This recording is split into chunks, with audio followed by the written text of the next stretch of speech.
All right, let's talk about José Saramago's Blindness. This isn't just a book, it's an experience. It takes this idea of a terrifying plague and uses it to dig into something much, much deeper than just losing your eyesight. Okay, so this is the first thing you absolutely have to get. This quote right here, it's the key. Saramago is basically telling us, hey, this isn't the kind of disaster story you think it is. It's not about the mechanics of losing sight. So what is it about then? What's he really trying to say? And there it is. This is the real heart of the matter. The story is about losing everything. I mean, everything we think makes us human. All the rules, the politeness, the routines, gone. And it just leaves you with this gut punch of a question. When all that stuff is stripped away, what's left? Who are we, really, when it all comes crashing down? So how does it all start? Not with some huge explosion or a dramatic announcement. No, it starts quietly and with a truly terrifying flash of pure, brilliant white. Seriously, just try to picture this for a second. You're just sitting in your car, waiting at a stoplight, totally normal day. And then, bam, your whole world just dissolves into what Saramago calls a milky sea. It's not darkness, you know? It's the exact opposite. It's an overwhelming, blinding whiteness. This isn't about light disappearing. It's a plague of light. And you know what's really scary? How fast it spreads. It's not like a typical virus. Not really. It just jumps from person to person. That first guy goes to his doctor. Then the doctor gets it. Then everyone in the waiting room. And just like that, it's out in the city, spreading like wildfire. Society has absolutely no idea what's about to hit it. So, what does the government do? Well, what they always do in these stories. They panic. They start rounding up anyone who's blind and shoving them into an old, abandoned asylum. The idea is to contain it, right? But you can't contain this. And really, this is where the real horror begins. And I mean, the collapse is immediate. It's instantaneous. Think about our world, right? We have rules, we have order, some sense of dignity. But inside that asylum, it all just evaporates. Without the ability to see, to be seen, all those social contracts just break. Violence takes over. Filth is everywhere. Gangs form where communities used to be. It shows you just how incredibly thin that veneer of civilization really is.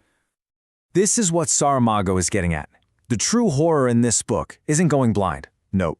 It's the horrifying realization that the moral blindness, the selfishness, the cruelty, was already there, just under the surface, waiting for an excuse.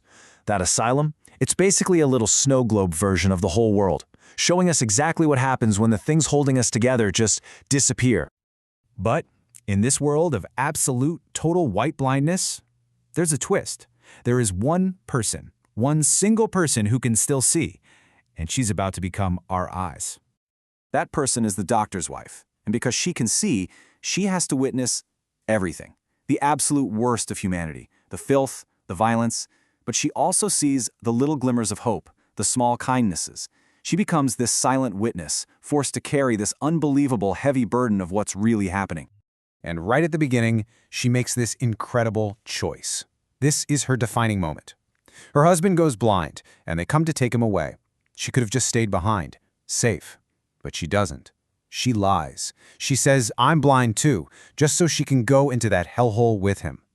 It's this beautiful, insane act of love and sacrifice, a tiny little spark of humanity, just as the world is being plunged into darkness. Okay, so eventually the asylum burns down. A fire starts, and the few who are left manage to escape. But they don't escape to freedom or to a world that's waiting to rescue them. Not at all. What they find is that the whole world has gone blind. The city is just dead. It's a ghost town. The silence is overwhelming. It turns out the asylum wasn't some isolated nightmare. It was just a sneak peek of what the entire world had become. And then, in the middle of all this bleakness, this despair, there's this one tiny, beautiful moment. And it doesn't even come from a person. The doctor's wife is crying, totally broken, and a stray dog comes up and just starts licking the tears from her face. That dog shows more empathy, more compassion than almost any human she's met. It's a small thing, but it's a huge turning point in the story. From that moment on, something shifts. This little group, with the doctor's wife as their guide, starts to build something new. A tiny, fragile society. It's not based on any of the old rules. It's based on the most fundamental things: sharing food, comforting each other when they cry, literally holding each other up so they can walk. They're rebuilding what it means to be human, from the ground up. And that's the big paradox of the whole book, isn't it? Losing their physical sight actually forces them to see in a much deeper way. It totally destroyed their old world, sure, but by burning it all down, it revealed what's actually important. The stuff that really matters. Empathy, connection, looking out for each other. So after all this horror, all this suffering, the story takes one last crazy turn. And just like the beginning, it comes out of nowhere.